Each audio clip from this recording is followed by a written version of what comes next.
کیا اور اس مسلمان کے گھر میں پیدا کیا جس نے اس زمین کے اوپر اپنی حکمرانی کی ہے اور حکمرانی چلائی ہے، یہاں تک کہ ہواؤں پر اپنی حکمرانی کی ہے، پرندوں درندوں پر اپنی حکمرانی کی ہے، لیکن آج مسلمان اپنی لاچاری اور مجبوری کی زندگی گزار رہا ہے۔ کبھی سوچنے پر مجبور ہے کہ آج ہماری مجبوری ہماری مساجد کو گرانے کی اور ہمارے ان حالات کی وجہ کیا ہے؟ جب ذہن کے اندر یہ سوالات آتے ہیں صرف ایک جواب نکل کے آتا ہے، وہ جواب کیا ہے؟ وہ جواب یہ ہے لَقَدْ كَانَ لَكُمْ فِي رَسُولِ اللَّهِ أُسْوَةٌ حَسَنَةٌ۔ اللہ نے فرمایا تھا محمد صلی اللہ علیہ وسلم کی زندگی تمہارے لیے بہترین نمونہ ہے۔ اے مسلمانوں، مجھے بتاؤ کہ تم نے نبی کی کون سی سنت کو زندہ کر رکھا ہے؟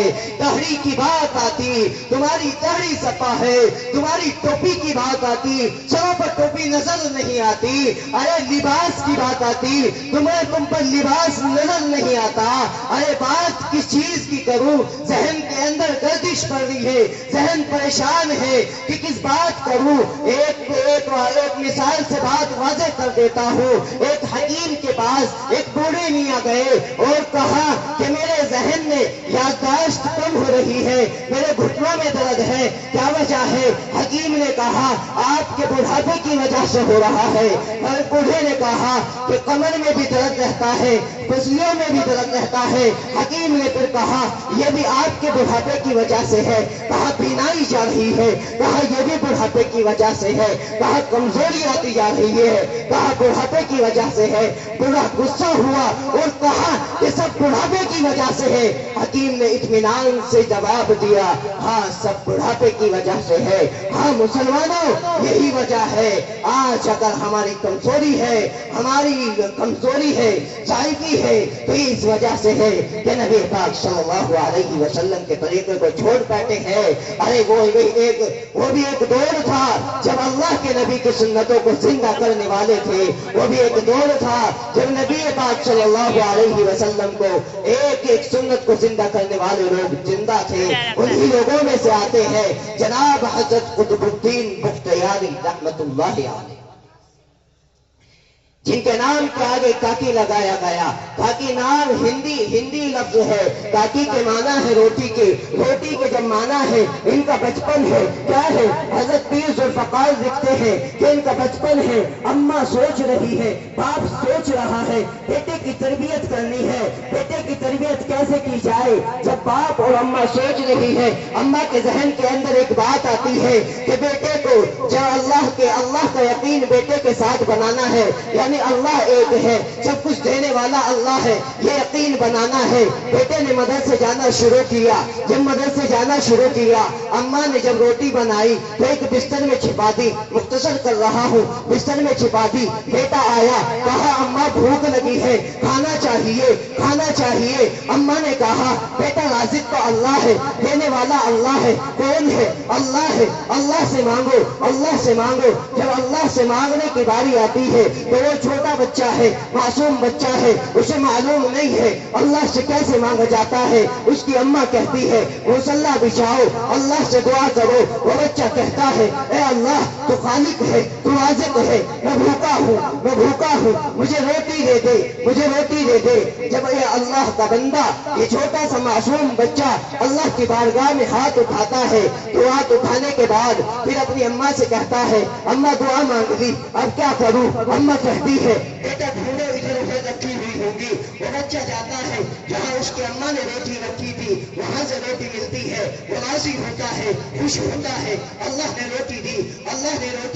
میرے دوستو، جب وہ اماں اس کا یقین بناتی ہے، ایک بار وہی امی اس کی والدہ کسی رشتہ دار کے وہاں جاتی ہے، وہ بھول جاتی ہے کہ بیٹا بیٹا مدرسے سے آئے گا، روٹی بنانا بھول گئی، وہاں دیر ہو جاتی ہے، بیٹا مدرسے سے آ چکا ہوگا، یہ فکر لگتی ہے۔ جب ماں کے ذہن کے اندر یہ خیال آتا ہے، پریشان ہوتی ہے اور چل پڑتی ہے، چنانچہ روتی ہوئی جاتی ہے اور روتی ہوئی سوال اس کے ذہن کے اندر ہے کہ میرے ایک راز تھا، آج وہ فاش نہ ہو جائے۔ میں تو اپنے بچے کی تربیت کرنا چاہتی تھی، میں تو اپنے بچے کو اللہ کے یقین بنانا چاہتی تھی، لیکن وہ کہیں پردہ فاش نہ ہو جائے۔ وہ اماں آتی ہے، بیٹا میٹھی نیند سویا ہوا ہے، کون بیٹا دیتی بیٹا میٹھی نیند سویا ہوا ہے، وہی بیٹا جو کل اللہ سے جس کے مانگنے کی عادت اس کی اماں نے ڈالی تھی، وہ بیٹا سویا ہوا ہے۔ والدہ جگاتی ہے اور کہتی ہے کہ بیٹا آپ بھوکے ہوں گے، روٹی کھا لیجئے۔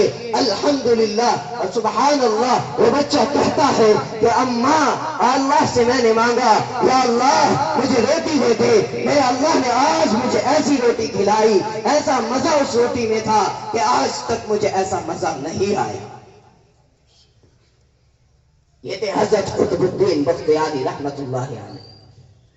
چنانچہ جب جنازے کا وقت آتا ہے، جنازے کا وقت آتا ہے، کس کا وقت ہے؟ انہی بزرگ کا جنازہ ہے۔ بعض مجمع جمع ہے، بہت بڑی لمبی تعداد ہے، بہت بڑی تعداد میں لوگ جمع ہے، آپ سبھی وہاں پر آئے ہیں۔ آپ کی ایک وصیت تھی، وصیت کیا تھی کہ میری جنازے کی نماز وہ شخص پڑھائے گا۔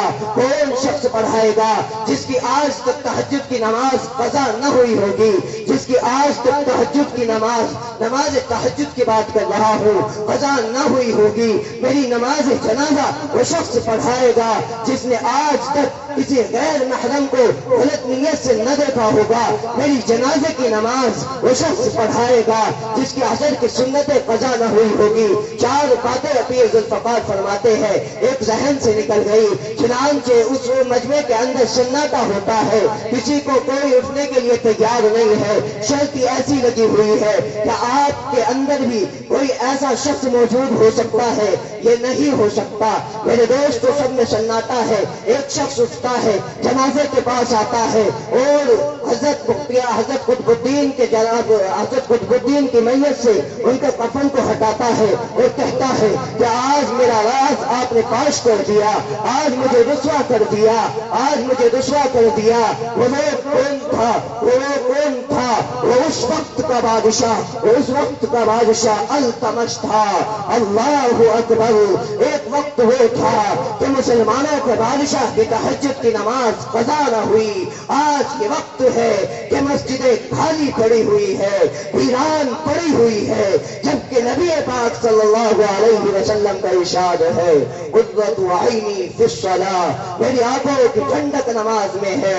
نبی کریم صلی اللہ علیہ وسلم کا ارشاد ہے، میری آنکھوں کی ٹھنڈک نماز میں ہے۔ مسلمانوں، آج تم کیوں افسوس کرتے ہو اپنے حالات پر؟ آج تم کیوں افسوس کرتے ہو اپنے حالات پر؟ حالات تمہاری وجہ سے ہے، ورنہ میرے اللہ نے فرمایا، آپ کے اللہ نے فرمایا، وَلَا تَهِنُوا وَلَا تَحْزَنُوا وَأَنْتُمُ الْأَعْلَوْنَ إِن كُنتُم مُؤْمِنِينَ۔ تم ہی سربلند ہو، تم ہی سربلند رہو گے۔ تو کیا وجہ ہے؟ وجہ یہ ہے ہمارا ایمان کمزور ہو چکا ہے، ہماری مسجدیں ویران ہو چکی ہے۔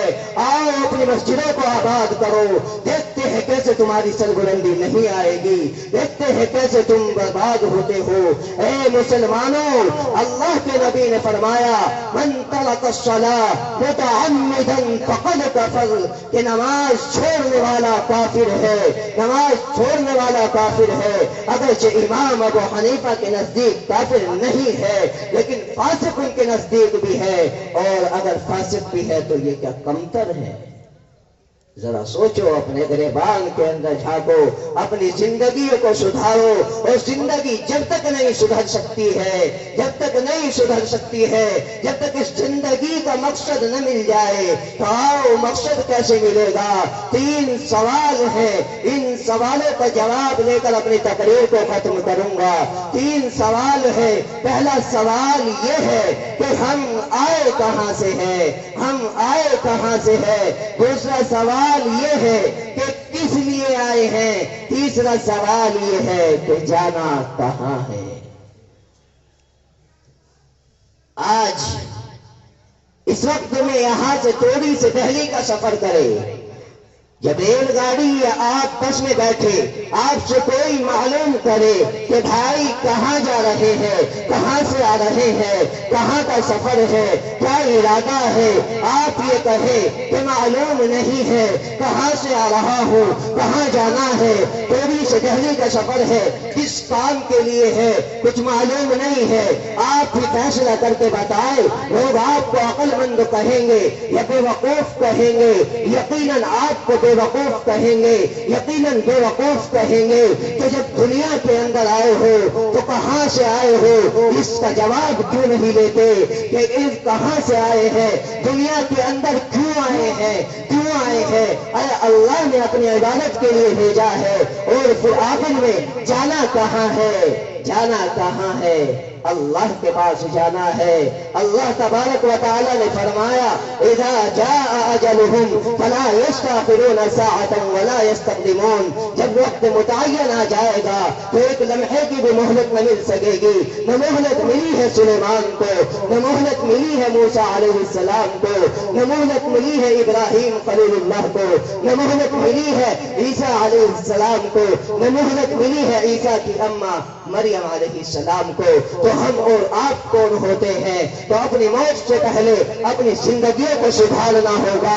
اور اس دنیا کے بارے میں اکثر کہا کرتا ہوں کہ دنیا اتنی لالچی ہے، غور سے سننے کی بات ہے، اگر غور سے سنو گے تو اس بات کو دل میں بٹھا کر کے لے جانا، آپ اپنے دل کے اندر بٹھا کر کے لے جانا، میرے دوستو یہ دنیا اتنی لالچی ہے۔ تمہاری اولاد کے بارے میں تمہیں بتاتا ہوں، تمہارے خاندان کے بارے میں تمہیں بتاتا ہوں، جن لوگوں کے بارے میں تم بڑا ہی اتراتے پھرتے ہو، ان لوگوں کی حقیقت تمہیں بتاتا ہوں، اور اپنے گربان کے اندر خود بھی جھانکتا ہوں، تم بھی جھانکنا۔ جب آپ کہتا ہوں وہ سچ نکلتی ہے یا نہیں نکلتی ہے۔ ایک آدمی کا انتقال ہوتا ہے، انتقال ہونے کے بعد اس کی میت کو جب لٹایا جاتا ہے تو اس کی میت کو لٹانے کے بعد اس کو غسل دینے کی باری آتی ہے۔ جب اس کو غسل دینے کی باری آتی ہے ادھر سے پلٹا جاتا ہے۔ وہ لوگ جو بڑے کلک توڑا کرتے تھے، جو بڑے ہی ناز کے ساتھ پلا کرتے تھے، آج ان کے کپڑے کو اتارنے کے لیے کینچی سے کاٹا جائے گا، ادھر سے ادھر پلٹا جائے گا، اور جب اس کے بدن سے کپڑے کو اتارا جائے گا تو اس کو نہلا کر کے کفن پہنا دیں گے۔